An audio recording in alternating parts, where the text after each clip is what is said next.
नमः संभवाय च मयो भवाय च नमः शंकराय च मयस्कराय च नमः शिवाय च शिवतराय च श्रीमत्परमहंस परिव्राजकाचार्यवर्याः पदवाक्य प्रमाण पारावार पारिणाः यमनियमासन प्राणायाम प्रत्याहार धारणा ध्यान समाधि अष्टांग योगानुष्ठान निष्ठा तपश्चर्या चरण चक्रवर्तिन अनाद्यवेच्छिन्न गुरु परंपरा प्राप्त वैदिक धर्म प्रचार परायण निखिल निगमा गमसार हृदया सर्वतंत्र स्वतंत्र परापर विद्या विद्योदितांतःकरण षण्वत स्थापनाचार्य वर्णाश्रम सदाचार शिक्षका श्रीमत्सुधन्व साम्राज्य प्रतिष्ठापनाचार्य श्रीमन्महाराजाधिराज गुरुमंडलाचार्य शाश्वत सार्वभौम विश्वजनीन सनातन धर्म संरक्षण बद्ध परिकरा समस्त संप्रदाय समन्वय साधन दत्त चित्ता विविध विरुदा विराजमान मानोन्नता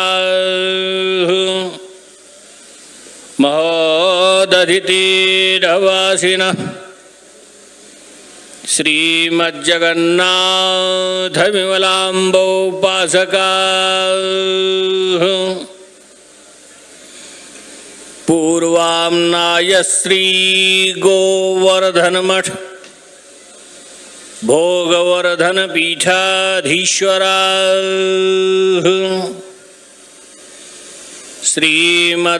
श्रीमद्राजराजेश्वर श्री शंकराचार्य श्री निरंजन देव तीर्थ स्वामी वर्य चरण कमल भृंगायमाना अनंत श्री विभूषित निश्चलानंद सरस्वती स्वामी वर्या विजयन्ते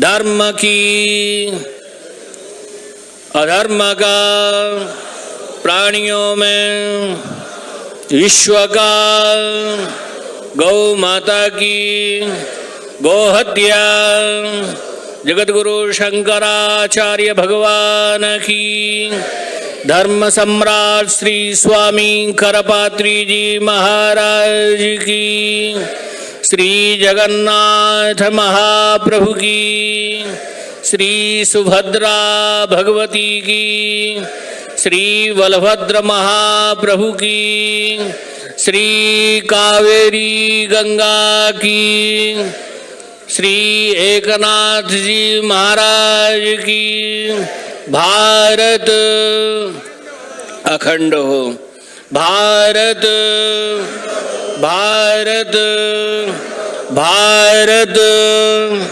हर हर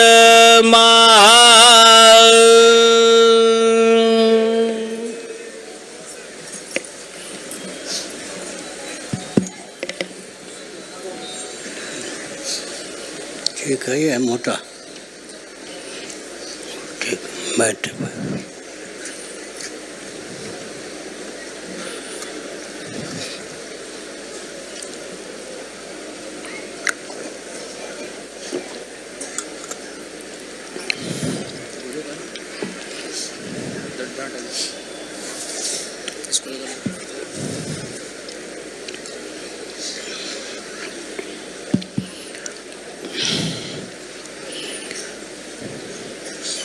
नामापिते च मधुरम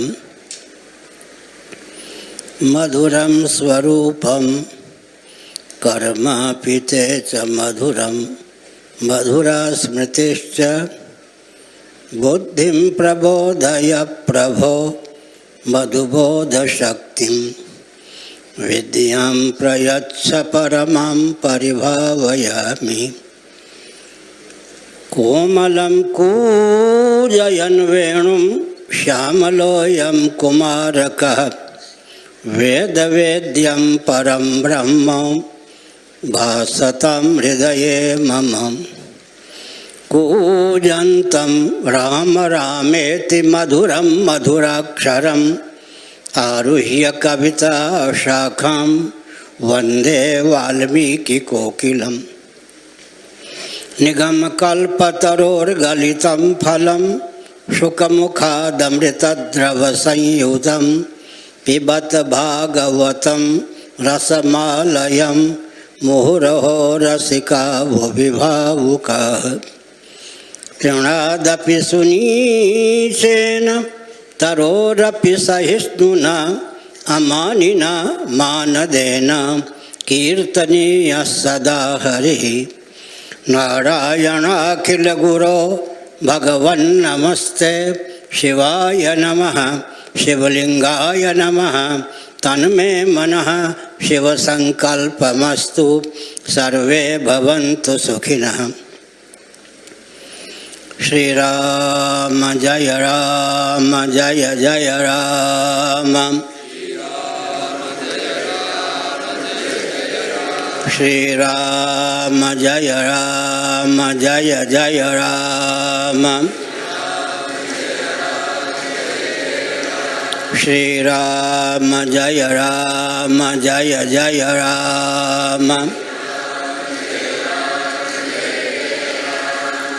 धर्म के अधर्म का प्राणियों में विश्व का गौ माता की गोहत्या भारत सर्वभूत हृदय धर्म सम्राट श्री स्वामी करपात्री जी महाराज की, श्री जगन्नाथ महाप्रभु की, श्री बलभद्र महाप्रभु की, भगवती सुभद्रा देवी की, चक्र सुदर्शन महाभाग की, वृंदावन विहारी लाल की।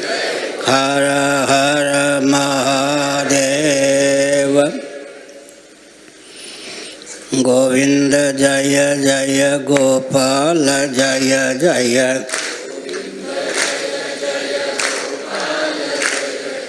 राधा रमण हरि गोविंद जय जय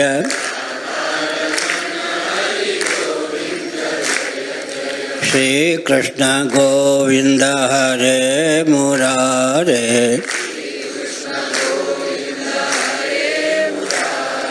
हे नाथ नारायण वासुदेव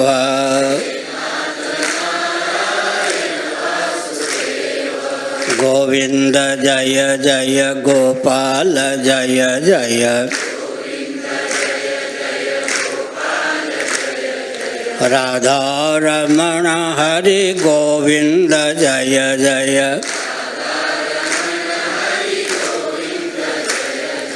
गोविंद जय जय गोपाल जय जय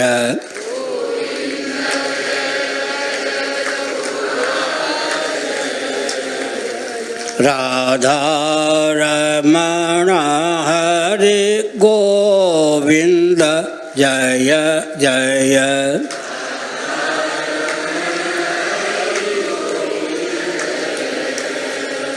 गोविंद जय जय गोपाल जय जय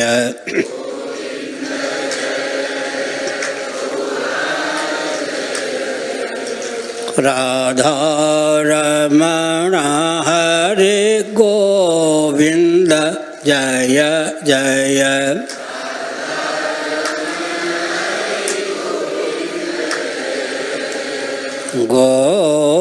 गोविंद जय जय गोपाल जय जय।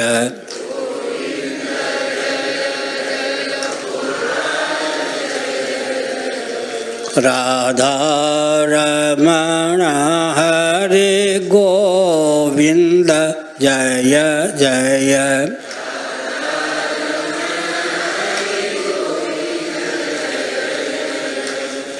हम हिंदू राष्ट्र बनाएंगे,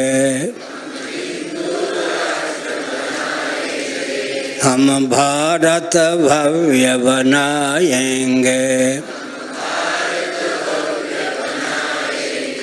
हिंदू सर से मानसर तक, कन्याकुमारी से लेकर मानसरोवर पर्यंत, हिंदू सर से मानसर तक, भारत बृहद बनाएंगे। स्वस्तिक चिन्हित सूर्य अंकित, केसरिया ध्वज लहराएंगे। हम भारत भव्य बनाएंगे, हम भारत बृहद बनाएंगे। हम हिंदू राष्ट्र बनाएंगे। वंदे मातरम, वंदे मातरम। नारायण।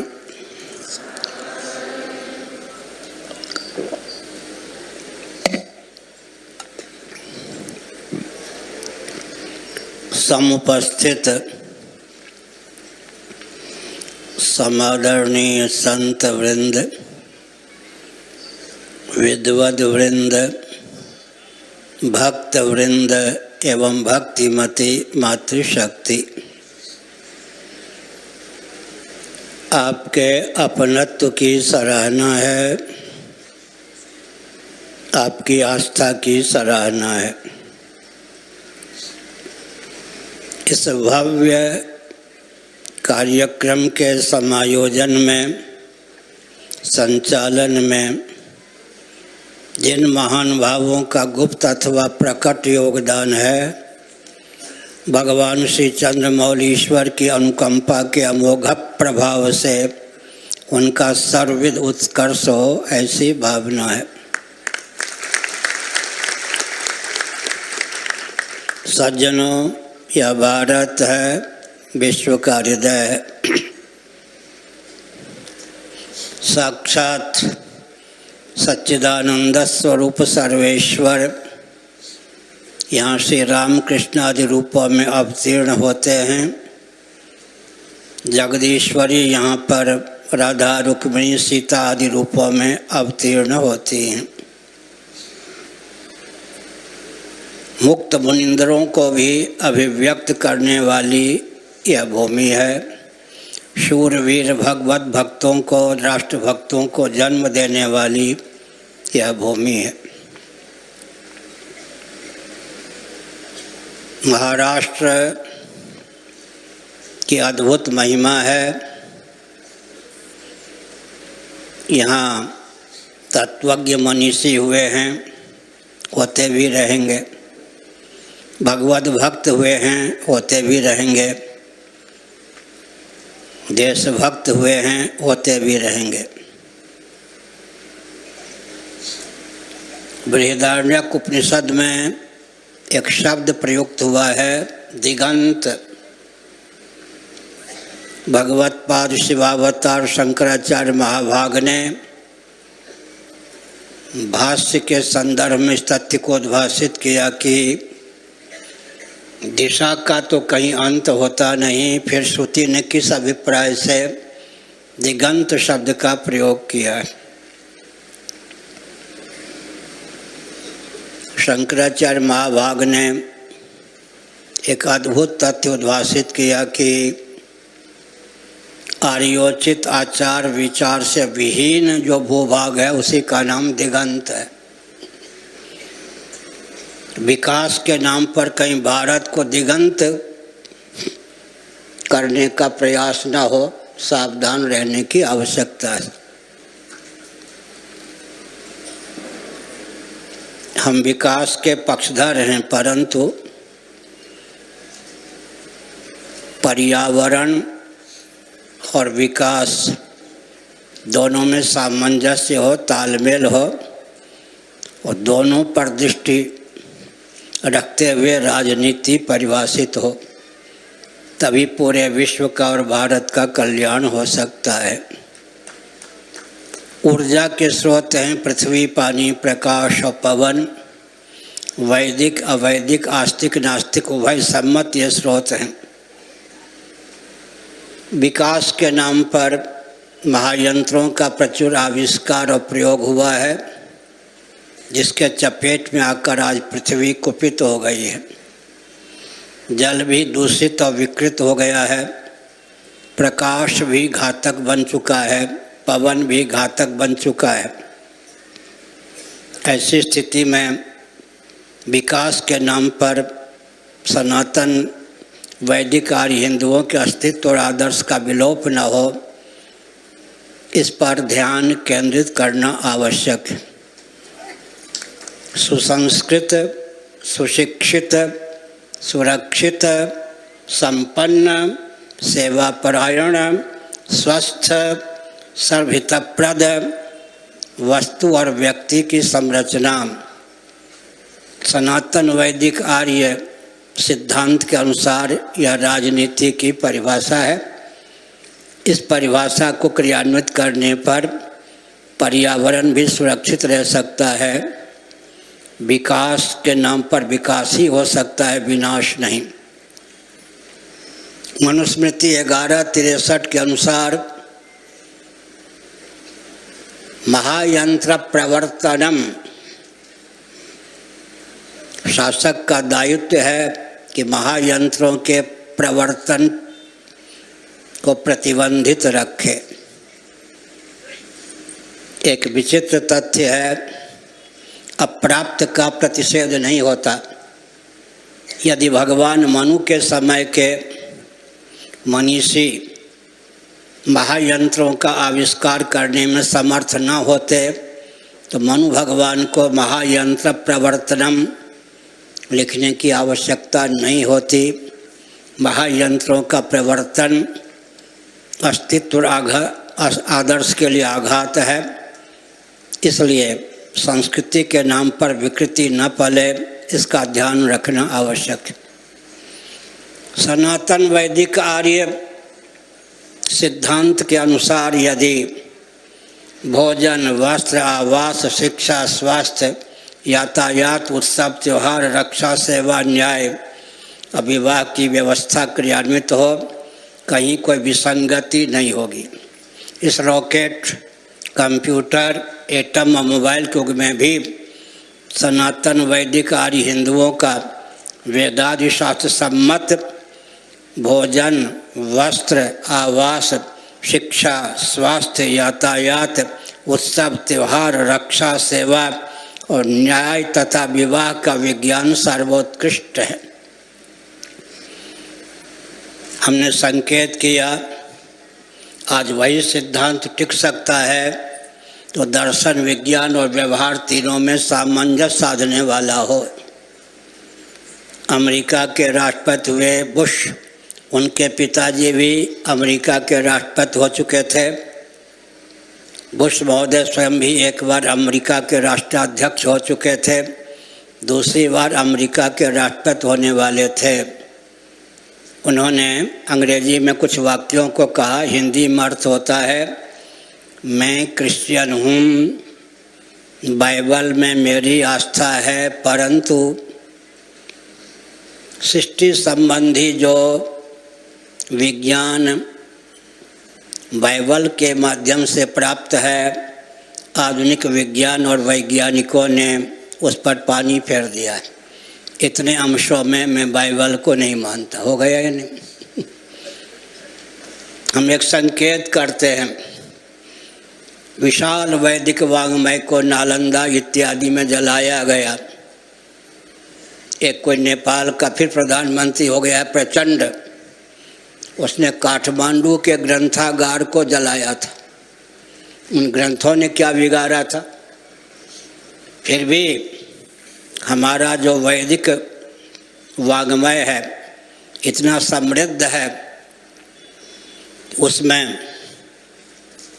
सृष्टि की उत्पत्ति का विज्ञान सन्निहित है, सृष्टि के पालन का विज्ञान सन्निहित है, सृष्टि के संहरण का विज्ञान सन्निहित है, निग्रह और अनुग्रह का विज्ञान सन्निहित है। हम एक संकेत करते हैं, कितने समय तक महाप्रलय की दशा में भगवत तत्व से एकीभूत होकर जगत रहता है, कितने समय तक पृथ्वी पानी प्रकाश पवन आकाश से मंडित जगत रहता है, इन सब का विज्ञान तो वेदादि शास्त्रों के अध्ययन अनुशीलन से ही संभव है। श्रीमद् भगवद गीता का 8वें अध्याय, श्रीमद् भगवद गीता के 8वें अध्याय का गणित की दृष्टि से अध्ययन करें तो 1,97,49,49,124 वर्षों की यह पृथ्वी हो गई है। आजकल की जो पृथ्वी है 1,97,49,49,124 वर्षों की है। गणित की दृष्टि से विचार करें तो 31,10,40,000 वर्ष सृष्टि की पूर्ण आयु होती है। इतनी अवधि तक सृष्टि महाप्रलय की दशा में परमात्मा से एकीभूत होकर शेष रहती। हमने संकेत किया, वैदिक विज्ञान को कोई चुनौती नहीं दे सकता। हम सत्य के पक्षधर हैं। बोधयंत परस्परम भावयंत परस्परम, इसके पक्षधर हैं। लेकिन ध्यान देने की आवश्यकता है, दर्शन विज्ञान व्यवहार में सामंजस्य साधकर जो तथ्य उद्भासित होता है उसी की विजय होती है। सनातन सिद्धांत को बौद्धों ने अपने शब्दों में गुम्फित किया, तत्व पक्षपातो ही स्वभावो धिया।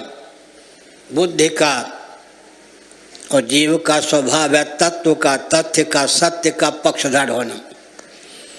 अगर वस्तु स्थिति को, तथ्य को, दर्शन विज्ञान व्यवहार तीनों में सामंजस्य साध करके हम व्यक्त करते हैं, नास्तिक शिरोमणि भी उस तथ्य को स्वीकार किए बिना नहीं रह सकता।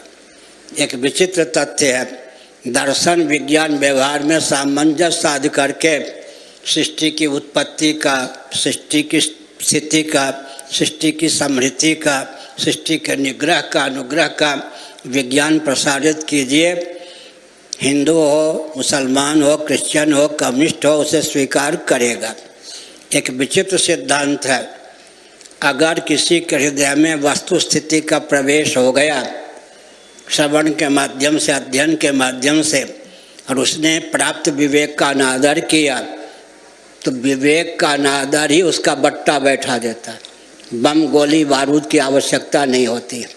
हमने संकेत किया, किसी के हृदय में वस्तु स्थिति को पहुंचा दें, दर्शन विज्ञान व्यवहार में सामंजस्य साध कर उसके हृदय में विवेक प्रतिष्ठित हो गया, कहीं उसने प्राप्त विवेक का समादर किया, उसका सर्वविद उत्कर्ष होता है।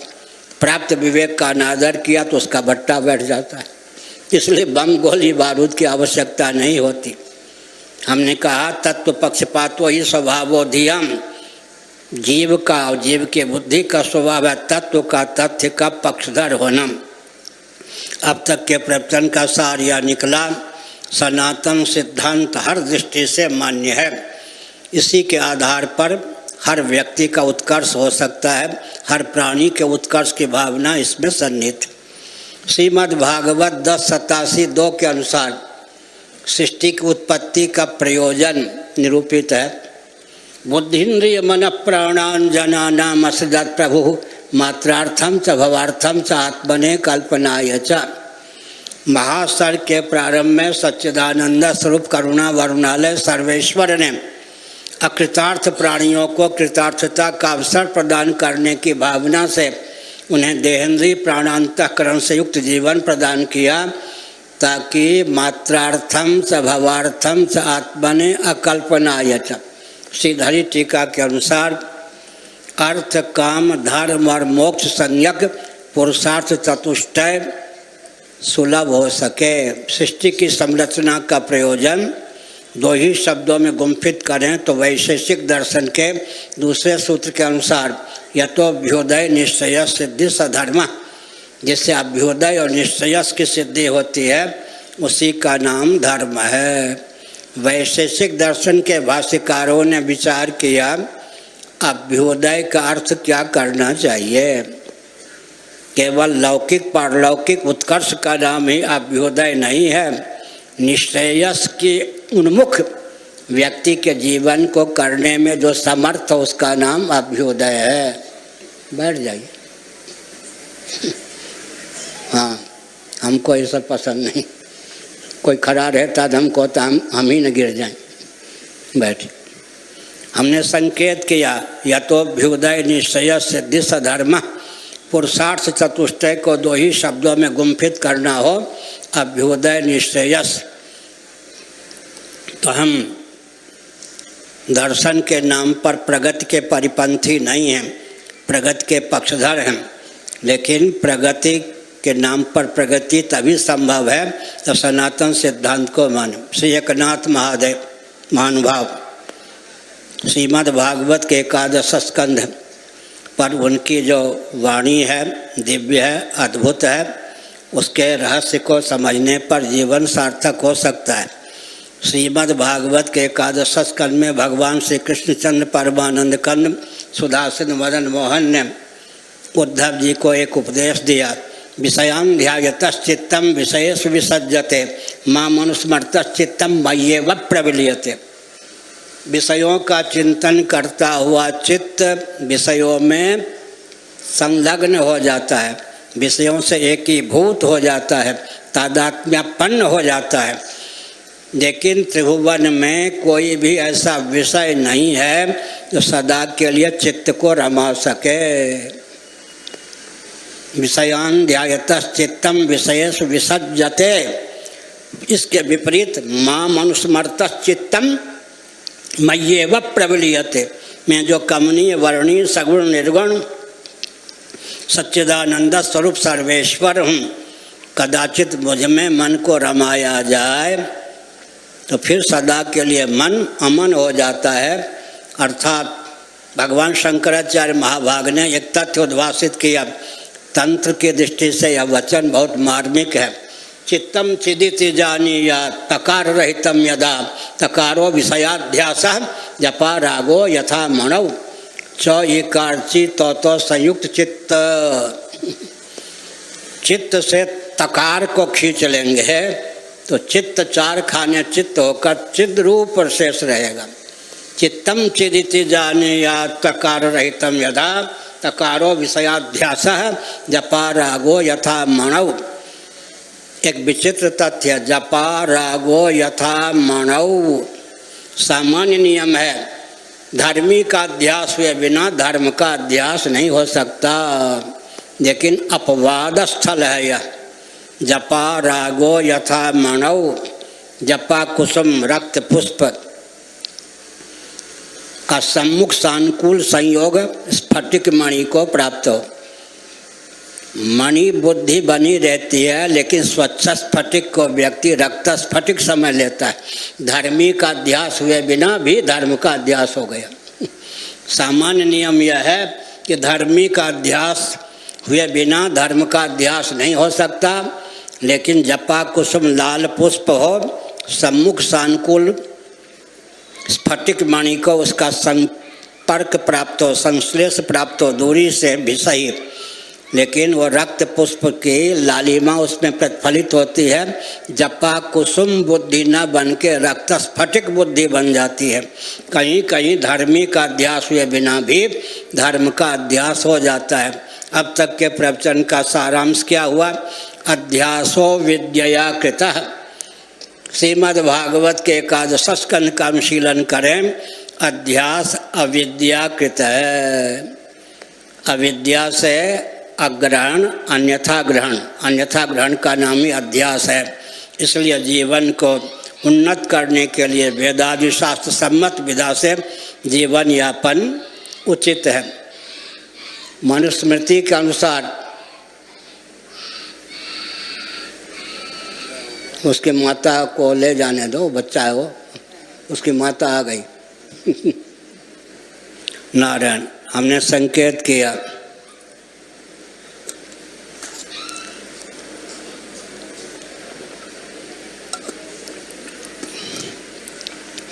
विकास के हम पक्षधर हैं, लेकिन विकास के नाम पर विनाश न हो इसका ध्यान रखना चाहिए।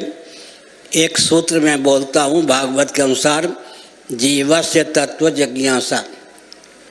आप जीविका की उपेक्षा मत कीजिए, परंतु ध्यान रहे जीविका जीवन के लिए हो, जीवन कहीं जीविका के लिए न हो जाए। जीवन हो जीवन धन जगदीश्वर की अभिव्यक्ति या प्राप्ति के लिए। यह जो मनुष्य शरीर हमको प्राप्त हुआ है, इसका उद्देश्य क्या है? जन्म और मृत्यु के अनादि अजस्र परंपरा का आत्यंतिक उच्छेद। भगवत पाद शिवावतार शंकराचार्य महाभाग ने मणिरत्नमाला प्रश्नोत्तरी नामक ग्रंथ में एक प्रश्न उपस्थापित किया। अनंत कोटि ब्रह्मांड में असंख्य प्राणी प्रतिक्षण जन्म लेते हैं। प्रामाणिक रीति से विचार करने पर क्या प्रत्येक प्राणी का जन्म लेना सार्थक सिद्ध होता है? उन्होंने कहा नहीं। किसका जन्म लेना सार्थक है? यस्य पुनर्न जन्म। जो पुनर्जन्म पर विजय प्राप्त कर लेता है, जन्म के गर्भ से जन्म को नहीं निकलने देता, उसी का जन्म लेना सार्थक है। दूसरा प्रश्न, भगवत पाद शिवावतार शंकराचार्य महाभाग जिनका प्रादुर्भाव ईस्वी सन से 507 वर्ष पूर्व हुआ, उन्होंने प्रस्थापित किया। अनंत कोटि ब्रह्मांड में असंख्य प्राणी प्रतिक्षण मरते हैं, देह त्याग करते हैं। किनका मरना सार्थक है? यस्य पुनर्न मृत्यु। न रहे बाँस न बने बाँसुरी, न बने बाँसुरी न बजे बाँसुरी। जो मृत्यु के गर्भ से मृत्यु प्राप्त नहीं करते, जिनकी मौत के गर्भ से मौत नहीं निकलती, उन्हीं का मरना सार्थक है। अर्थात देह त्याग के बाद न उत्क्रमण होता है न पुनर्भव होता है। भगवद गीता के 8वें अध्याय के अनुसार कहीं देह त्याग के बाद मुमुक्षा की प्रगल्भता से ब्रह्मलोक तक गमन हो भी जाए तो ब्रह्मा जी जो कि हिरण्य गर्भ हैं, सर्वजीव घनात्मक सर्वदेव घनात्मक हैं, उस जीव को तत्वज्ञान का उपदेश दे देते हैं। वो जीव ब्रह्मा जी के लोक में जाकर तत्वज्ञ हो जाता है, फिर वहाँ से च्युत नहीं होता। अब तक के प्रवचन का सार यह हुआ, जन्म और मृत्यु के अजस अनादि परंपरा का अत्यंतिक उच्छेद प्राप्त करें, सदा के लिए सच्चिदानंद स्वरूप ब्रह्म होकर ही शेष रहें। इसलिए मानव जीवन हमको प्राप्त हुआ है। यह मानव जीवन केवल भोगायतन नहीं है, कर्मायतन भी है, ज्ञानायतन भी है। ये जो स्थावर प्राणी हैं, तरुलता गुलम वृक्षादि, इनको जो शरीर प्राप्त है केवल भोग योनि है। लेकिन जंगम प्राणी जो चलने फिरने में समर्थ हैं, उनको उतनी दास्ता प्राप्त नहीं है। और हम जो मनुष्य हैं, हम चाहें तो परमात्मा को प्राप्त कर सकते हैं, प्राप्त परमात्मा की अनुभूति हो सकती है, भगवत तत्व की अभिव्यक्ति हो सकती है। इसीलिए यही त्यजिता सर्गो ये साम्य स्थितम मनः निर्दोषम समम ब्रह्म तस्मात् ब्रह्मणि ते स्थिताः। भगवद गीता के 5वें अध्याय में भगवान श्री कृष्ण का कथन है, वचन है, संदेश है, उपदेश है। यही त्यजिता सर्ग, जीवन काल में ही उन्होंने पुनर्भव पर विजयश्री प्राप्त कर ली। उनके द्वारा पुनर्भव पर जीवन काल में ही विजयश्री प्राप्त कर ली गई, जिनका मन सदोष और विषम अनात्म प्रपंच से उपरत होकर निर्दोष असम परमात्म तत्व में प्रतिष्ठित हो गया। अर्थापत्तिक प्रमाण का आलम्बन लेकर भगवान ने 2 शब्दों में जगत का अनात्म प्रपंच का परिचय दे दिया। क्या? सदोष और विषम। भगवत तत्व ही केवल निर्दोष और सम है। भगवत तत्व के अतिरिक्त जो कुछ अनात्मक प्रपंच है, सदोष और विषम है। सदोष विषम अनात्मक प्रपंच से मन को कर्षित कर निर्दोष असम परमात्मा में सन्निहित करने पर जीवन सार्थक होता है। यही वितर्जित सर्गो येषां साम्यस्थितं मनः निर्दोषम समं ब्रह्म तस्मात् ब्रह्मण ते स्थिताः। ब्राह्मी स्थिति की संपुलब्धि हो, स्थित प्रज्ञता की संपुलब्धि हो, गुणातीत होकर हम जीवन यापन करें, जीवन मुक्ति के विलक्षण आनंद की हमारे जीवन में स्फूर्ति हो, हमने संकेत किया। दार्शनिक और वैज्ञानिक धरातल पर हम एक तत्व उद्भाषित करते हैं। अभिव्यंग्य की अभिव्यक्ति अभिव्यंजक के अधीन होती है, अभिव्यंजक के तारतम्य से अभिव्यंग्य की अभिव्यक्ति में तारतम्य होता है। विद्युत की अभिव्यक्ति बल्ब और बादल के अधीन है, बल और बादल के तारतम्य से विद्युत की अभिव्यक्ति में तारतम्य होता है। यह जो मनुष्य शरीर हमको आपको प्राप्त हुआ है, इसकी विशेषता क्या है, इस पर ध्यान केंद्रित करना चाहिए। इसके बाह्य भाग में पंच कर्मेंद्रियों को, पंच ज्ञानेंद्रियों को व्यक्त करने के लिए संस्थान सन्निहित हैं, गोलक। अभ्यंतर भाग में मन बुद्धि चित्त अहंकार और ज्ञातृत्व संज्ञक अंतःकरण पंचक को और पंच प्राणों को अभिव्यक्त करने के संस्थान सन्निहित हैं। समग्र लिंग शरीर, आतिवाहिक शरीर या सूक्ष्म शरीर का अभिव्यंजक संस्थान या स्थूल शरीर है। सूक्ष्म शरीर कारण शरीर का अभिव्यंजक संस्थान है, कारण शरीर जीव का भी व्यंजक संस्थान है, जीव जगदीश्वर का भी व्यंजक संस्थान है। एक ही भगवत तत्व सच्चिदानंद स्वरूप परमात्मा तत्व त्रिगुणात्मिका माया के योग से जीव जगत जगदीश्वर तीनों रूपों में समुल्लसित है। पंचदशी के प्रथम प्रकरण के अनुसार विशुद्ध सत्व के योग से ब्रह्म की जगदीश्वर संज्ञा हो जाती, मलिन सत्व के योग से ब्रह्म की जीव संज्ञा हो जाती है। तमः प्रधाना प्रकृति के योग से ब्रह्म ही जगदाकार उल्लसित होता है। एक विचित्र बात है, वैशेषिक दर्शन ने ईश्वर का अस्तित्व माना, न्याय दर्शन ने भी ईश्वर का अस्तित्व माना है, शेश्वर सांख्य दर्शन योगियों ने भी ईश्वर का अस्तित्व माना है। लेकिन ध्यान दीजिए, वैशेषिकों का ईश्वर अर्थात उनकी मान्यता के अनुसार जो ईश्वर है, जगत बन सकता है, जगत बना नहीं सकता। नैयायिकों का ईश्वर जगत बन सकता है, जगत बना नहीं सकता। शेश्वर सांख्यवादी योगियों का ईश्वर जगत बन सकता है, बना नहीं सकता। जिनका ईश्वर जगत बन सकता है, बना नहीं सकता, उनका ईश्वर साक्षात अवतार नहीं ले सकता। हमारे भगवान साक्षात अवतार लेते हैं, क्योंकि वो जगत बनाते भी हैं और जगत बनते भी हैं। अब प्रश्न उठता है कि भगवान का श्री विग्रह, श्री रामकृष्ण आदि का श्री विग्रह, उसका निमित्त कारण कौन है, उपादान कारण कौन है। आज हमने गोष्ठी में कहा था, भगवत पाद शिवावतार शंकराचार्य महाभाग ने एक वैज्ञानिक तत्व उद्भाषित किया, स्वभाव को लेकर प्रश्न चिन्ह उपस्थापित नहीं होता। जल क्यों शीतल, जल क्यों उष्ण, ये तो कह सकते हैं।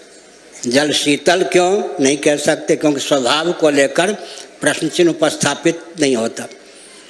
अग्नि क्यों उष्ण, स्वभाव को लेकर प्रश्न चिन्ह उपस्थापित नहीं होता है।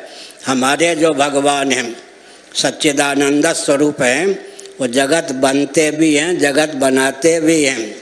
तदैक्षत सईक्षण चक्रेशो कामयत बहुश्याम प्रजाय तदात्मान स्वयमकृत सर्वम खलुदम ब्रह्म वासुदेव सर्वमिति आदि वचनों के अनुसार हमारे भगवान जगत बनते हैं, जगत बनाते भी हैं।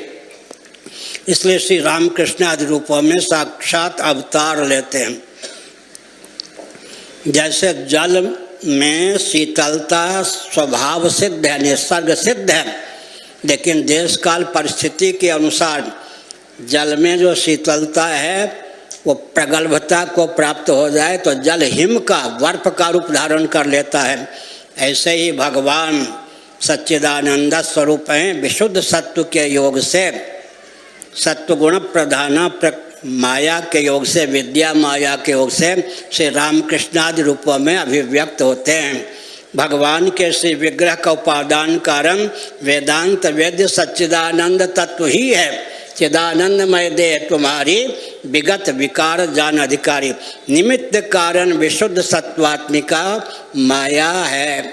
एक विचित्र तथ्य आज हमने गोष्ठी में कहा, अग्नि की एक चिंगारी तूल राशि रुई के ढेर पर पड़ जाए, वह रुई को जलाने में समर्थ है।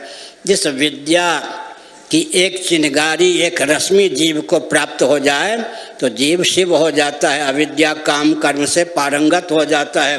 तुलसीदास जी ने इस तथ्य को उद्भाषित करते हुए लिखा, प्रभु प्रेरित तहि व्यापई विद्या। पूज्य गुरुदेव स्वामी करपात्री जी महाभाग काशी में हमको पढ़ा रहे थे, उन्होंने कहा अपनी ओर से प्रमाद का परिचय मत दो, लेकिन जिस क्षण करुणा वरुणालय सच्चिदानंद स्वरूप सर्वेश्वर के हृदय में यह मचल उत्पन्न हो, इस जीव का उद्धार होना चाहिए, उस क्षण वो अपनी विद्या माया की एक कणिका हृदय में अभिव्यक्त कर देंगे। तेसा मेवानुकंपार्थ महम अज्ञानजम तमः नाशयाम्यात्म भावस्तो ज्ञान दीपेन भास्वता। बहुत विचित्र बात, गोस्वामी तुलसीदास जी महाराज ने ज्ञान दीपक को बहुत कठिन बताया।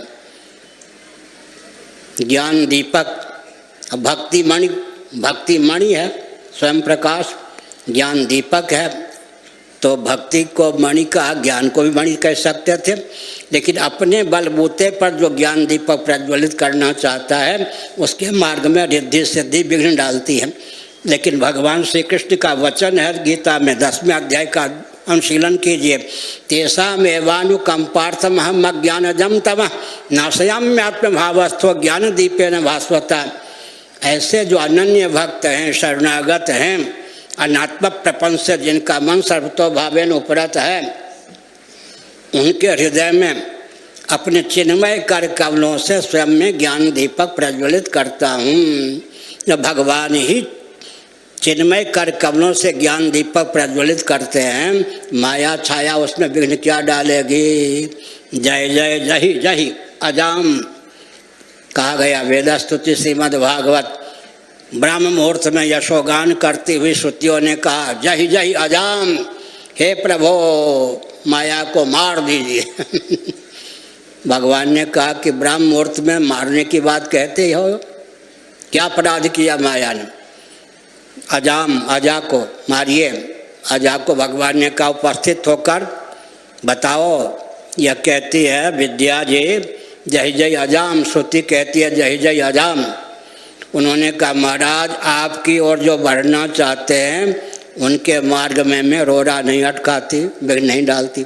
आपसे जब विमुख होते हैं चपत लगाती रहती हूँ, मेरा दोष हो तो फांसी की सजा दे दीजिए। उन्होंने कहा ठीक, भगवान से जो विमुख होता है न उसको भोग प्राप्त होता है न योग प्राप्त होता है। मैं एक संकेत करता हूँ, जितने भौतिकवादी हैं उन तक संदेश पहुँचा दीजिए, पहुँचता ही है यंत्रों के माध्यम से। भौतिकवादियों को 3 शाप प्राप्त है पहले से ही, भगवान श्री कृष्ण ने भी वो 3 शाप दे ही दिया। ध्यानपूर्वक सुन रहे हैं, जितने भौतिकवादी हैं उनको 3 शाप प्राप्त है। करते रहो, करना कभी पूरा नहीं होगा। बटोरते रहो, सिकंदर के समान कब्रिस्तान को खोद खोद कर हीरे जवाहरात बटोरते रहो, पाना कभी पूरा नहीं होगा। और जानते रहो विश्वविद्यालय की जितने पुस्तकें हैं यह ग्रंथागार में सबको याद कर लो, जानना कभी पूरा नहीं होगा। भौतिकवादियों को 3 शाप प्राप्त है। कर्तव्य का अंत नहीं होगा, प्राप्तव्य का अंत नहीं होगा, ज्ञातव्य का अंत नहीं होगा। हो गया। इसका अर्थ है कि भौतिकवादियों का जीवन व्यर्थ। इधर यस्त्वात्मरतिरेव स्यादात्म तृप्तश्च मानवः, भगवद गीता 3रा अध्याय। यस्त्वात्मरतिरेव स्यादात्म तृप्तश्च मानवः आत्मन्येव च संतुष्टः तस्य कार्यं न विद्यते नैव तस्य कृतेनार्थो न कृतेनेह कश्चन न चास्य सर्वभूतेषु कश्चिदर्थं व्यपाश्रयः। और 7वां अध्याय यज् ज्ञात्वा ने भो योन्यज् ज्ञातम् अवशिष्यते। 15वां अध्याय कृतकृत्यश्च जायते। अध्यात्म मार्ग पर चलने पर कोई घाटा नहीं। कर्तव्य का अंत, प्राप्तव्य का अंत, ज्ञातव्य का अंत अध्यात्म मार्ग पर चलने पर ही हो सकता है। कुछ लोग कहते हैं वैराग्य से बचना चाहिए। विरक्तों से दूर रहना चाहिए। वैराग्य का विषय तो आत्मा नहीं है, वैराग्य का विषय अनात्मा है ना। ध्यानपूर्वक सुनिए। भगवत पाद शिवावतार शंकराचार्य महाभाग ने छांदोग्य श्रुति के भाष्य के संदर्भ में तथ्य को उद्भाषित किया। जो जिससे विरक्त होता है वह उसका अधिपति हो जाता है। हम लोग घाटे में क्या घाटे में है। फिर से सुनिए। जो जिसमें अनुरक्त होता है वो उसके अधीन हो जाता है, और जो जिससे विरक्त होता है उसका अधिपति हो जाता है। अगर कहा जाए अधिपति बनोगे या अधीन, बच्चा है कोई, अधिपति बनोगे या अधीन, कुछ नहीं, हिंदी नहीं समझते। अधिपति, हाँ देखो निरीक्षण पति है वो अधिपति बनोगे या अधीन। उसने कहा ठीक कहा, अधिपति बनूंगा, अधीन नहीं। जो जिससे विरक्त होता है वह उसका अधिपति हो जाता है। जो जिसके अधीन होता है, जो जिसमें समासक्त होता है, अनुरक्त होता है, उसका अधीन हो जाता है। इसलिए पृथ्वी, जल, तेज, वायु, आकाश, अव्यक्त, इन सब के नियमन की क्षमता तत्वज्ञ में आ जाती है, क्योंकि विवेक के बल पर वो सबसे विरक्त होते हैं। आर्किमेडिस का नाम आपने सुना होगा। आर्किमेडिस ने, वैज्ञानिक ने, एक भाव उद्गार व्यक्त किया, यदि मुझे पृथ्वी का केंद्र मिल जाए तो पृथ्वी को उठा लूं। आर्किमेडिस को तो पृथ्वी का केंद्र नहीं मिला, आपको मिला? ऋग्वेद के 10वें मंडल में भू सूक्तम है, उसमें पृथ्वी के केंद्र का वर्णन है। आर्किमेडिस ने लिखा, कहा यदि मुझे पृथ्वी का केंद्र मिल जाए तो पृथ्वी को उठा लूं। ऋग्वेद के 10वें मंडल में भू सूक्तम है, पृथ्वी के केंद्र का उसमें वर्णन। भगवद गीता के 3 अध्याय में पूरे ब्रह्मांड के केंद्र का वर्णन है।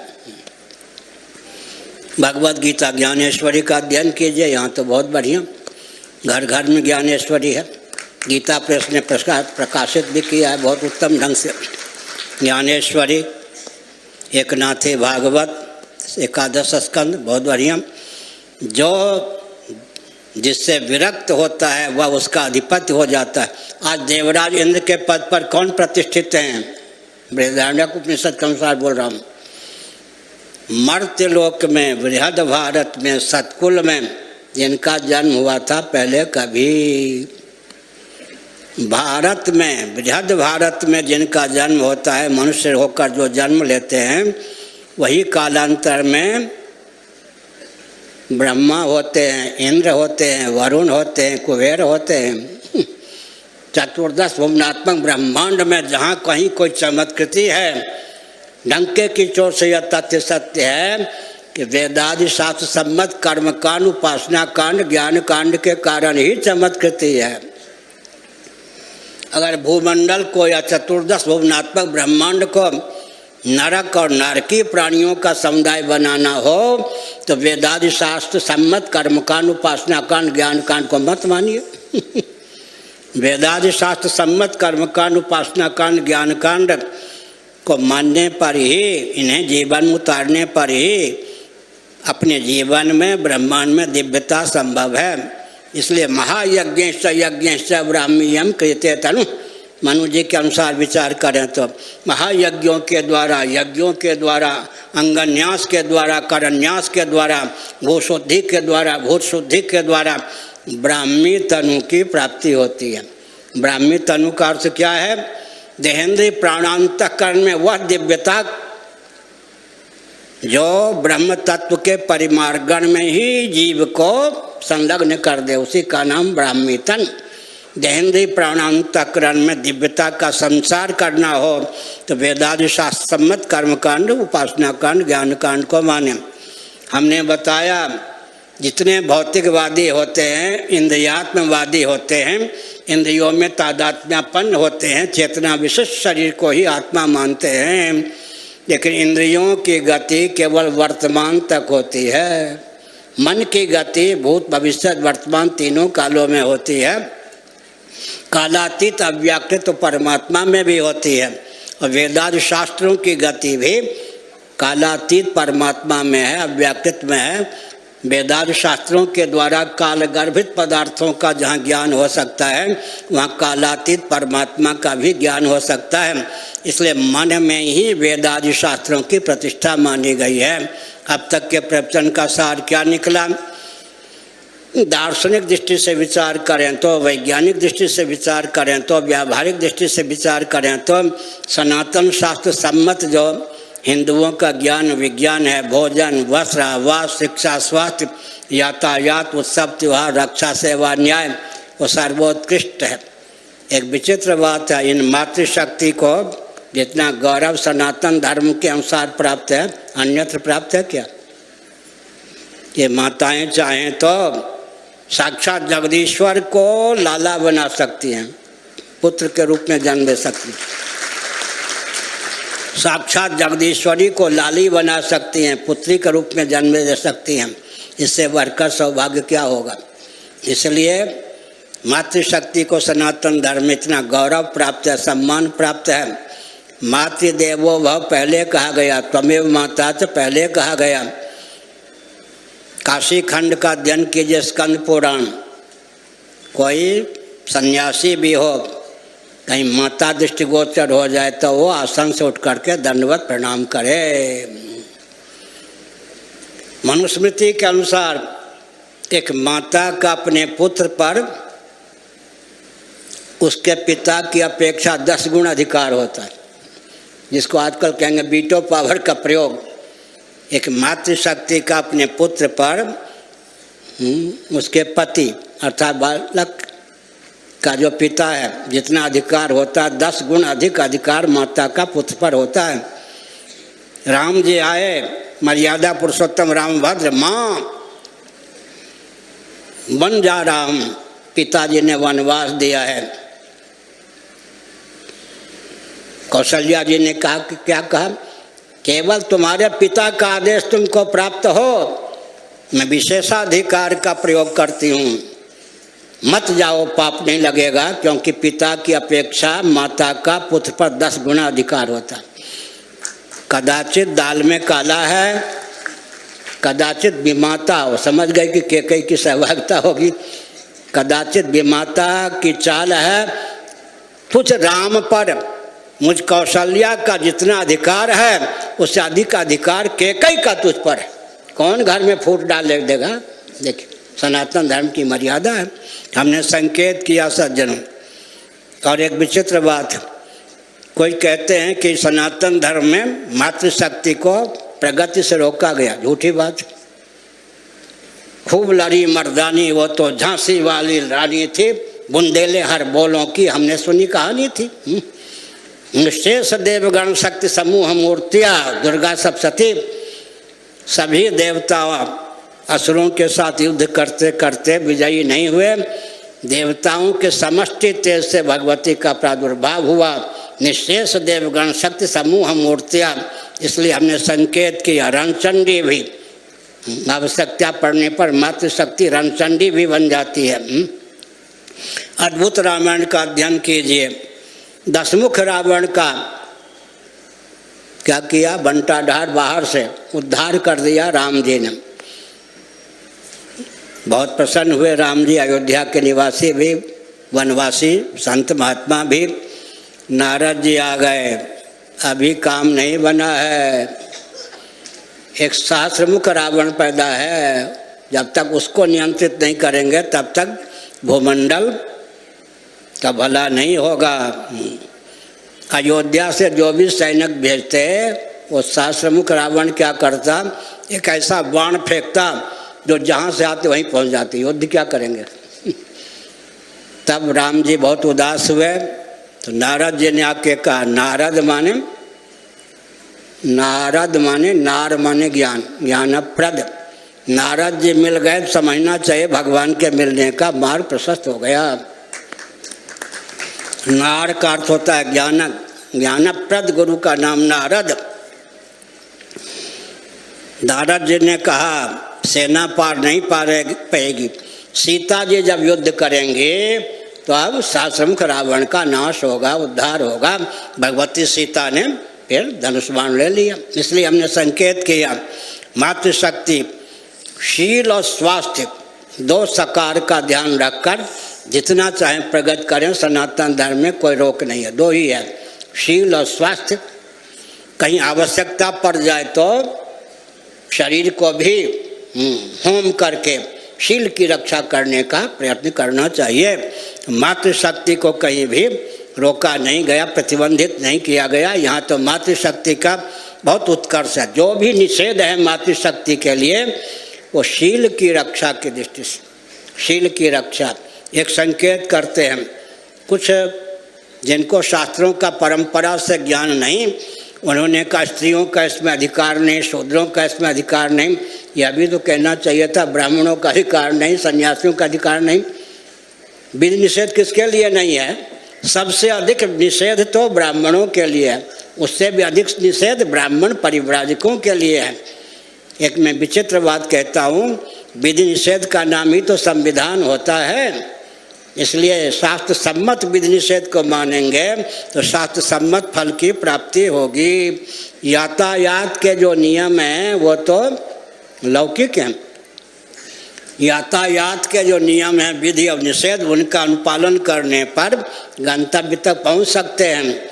इसी प्रकार से अगर शास्त्र सम्मत फल हमको चाहिए तो शास्त्र सम्मत विधि निषेध का अनुपालन करना ही चाहिए।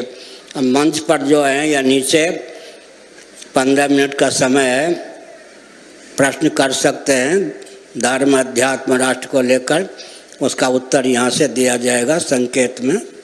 नारायण। धर्म अध्यात्म राष्ट्र को लेकर अभी अच्छा है,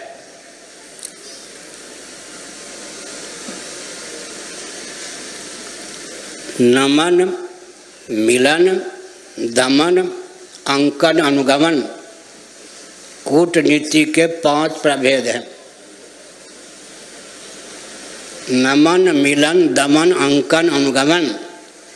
इस समय भारत कूटनीति की दृष्टि से विश्व में मूर्धन्य है। नमन, मिलन, दमन, अंकन, अनुगमन, कूटनीति से संबद्ध जितने ग्रंथ हैं सबको अगर एक वाक्य में गुम्फित करें, नमन, मिलन, दमन, अंकन, अनुगमन। अब आवश्यक क्या है कि हिंदुओं का सनातन सिद्धांत सम्मत जो ज्ञान विज्ञान है उसके महत्व को समझा जाए। मैं 5-7 वाक्य बोलता हूँ, ध्यानपूर्वक सुनिए। शिक्षा, रक्षा, अर्थ और सेवा के प्रकल्प सदा संतुलित रहें।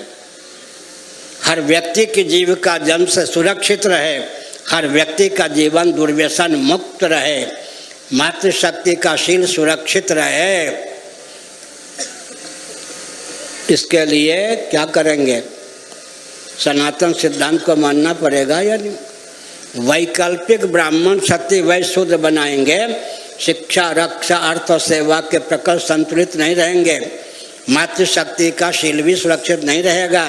शिक्षा, रक्षा, अर्थ और सेवा के प्रकल्प संतुलित रहें, बिना परिवार नियोजन गर्भपात्र के जनसंख्या सुरक्षित रहे, मातृशक्ति का शील सुरक्षित रहे।